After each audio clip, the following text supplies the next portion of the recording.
baru jumpa motor. Tapi tak syok lah, dia punya jalan ni. Tak tension lah kalau sekarang okey. Kalau besok ni.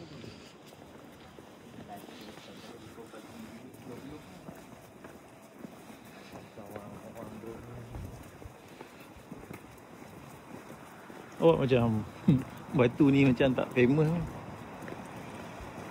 Oh ni pun ada lagi dia punya bangunan ni, panjang. Sampai ke belakang. Ni stadium ni. Bahagian tepi dah.